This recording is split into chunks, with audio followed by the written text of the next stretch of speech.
dude, solid.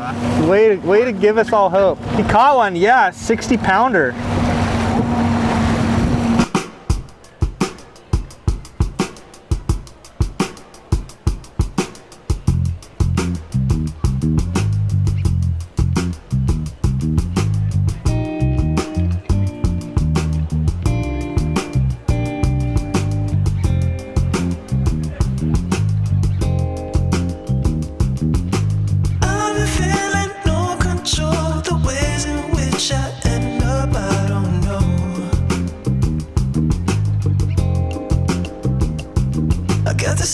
My name is Mike McCorkle, and I've been a commercial fisherman now for 65 years. And I've fished white sea bass for probably over 50 of those years. It's not just a sport, it's a lifestyle, and it's also a way to supply yourself and your family with seafood that you catch on your own, which is important. That's the most sustainable way to catch fish. It's definitely something that I eat, breathe, and sleep daily. I love fishing for them and I love eating them, and so I spend a lot of time we're out fishing for them today. It tastes like chicken. It's real good to eat. You've eaten sea bass, I'm sure, so far, have you? I don't think so. No? How embarrassing. I make probably 50% of my income some years on white sea bass fishery. So white sea bass is really important to me. It's one of my favorite things to fish for. They're kind of sneaky where they go and what they do, but when you do any fishing, commercial fishing, for a number of years you figure out fish, and it makes it easier for you to catch them. White sea bass are really important recreational and commercial species off California. They're highly valued both as a game fish and a commercial product. The populations have kind of fluctuated over time, and some of the declines have been attributed to overfishing. When I was growing up, it was very rare to catch a white sea bass around here. It was almost unheard of, actually. My name is Mike Shane. I'm a research scientist and the director of Fisheries Replenishment for Hubbs-Seaworld Research Institute. Our organization is a nonprofit organization started by the founding fathers who were building SeaWorld at the time. The work that I focus on is the Ocean Resources Enhancement Hatchery program that is funded by the Department of Fish and Wildlife. OREHP began in 1983 by the California legislature to do experimental research on the possibility of enhancing certain marine stocks. The species that was selected back in the early 1980s was the white sea bass. So at our marine fish hatchery in Carlsbad, we have wild-caught brood fish that spawn in captivity. And then at the hatchery, in about 3 months, we tag the fish there. So a little chip is put into their cheek. And then they're distributed to grow-outs, pens run by volunteers. And this is unique for any stock replenishment program, not only in California, but in this country.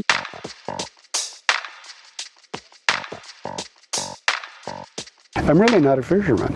I'm more of probably a conservationist, if you will. But it's something where people come down here and participate in this as a citizen scientist. And it's really interesting stuff. And we really feel like we're doing something worthwhile. In 2017, an independent panel of scientists conducted a review of the OREHP. What Sea Grant did is we worked with Department of Fish and Wildlife to identify scientists who had no conflict of interest with the program or with Hubbs. And through time, it took, it took two and a half years to get through, to put the evaluation together. So it's very, very thorough. OREHP has contributed a lot to our knowledge about marine enhancement methods. Unfortunately, it was shown in the independent evaluation for white sea bass that enhancement hasn't been effective to date. We've obviously learned a lot with this program, and the science review, pointed that out, that we definitely did a good job with what we had funding-wise and over the 30 years, while the enhancement hasn't, come out through less than 1%. We definitely have created a pathway, and we know what it takes to do it and grow fish and be successful. It's just, it's going to need funding, and that was certainly pointed out as one of the recommendations. The program is funded by two funding sources. We have the OREHP Enhancement Stamp Account. I'm a native of Southern California. and I've been purchasing the California license since I turned 16. So I am a lifelong, by default, donator to the OREHP program. You know, the stamp goes up every year, or every time it goes up 50 cents or something, sport guys squawk about it. The stamp account usually brings in anywhere from $1.1 to $1.3 million a year. And then also we receive federal funding from the Sport Fish Restoration Grant. It was meant to be kind of an experimental program, a research program. Can we assess the feasibility of enhancing this population? And it depends who you talk to, but if you're reading the original legislation, it doesn't really come out and say, and you need to do that, you need to enhance it. In terms of general impact from the program, front and center has been pathology, because anytime you raise fish in captivity, it's probably reasonable to expect some fish would survive that might not normally otherwise. But is it okay to release those fish into the wild and have them potentially breed with wild fish?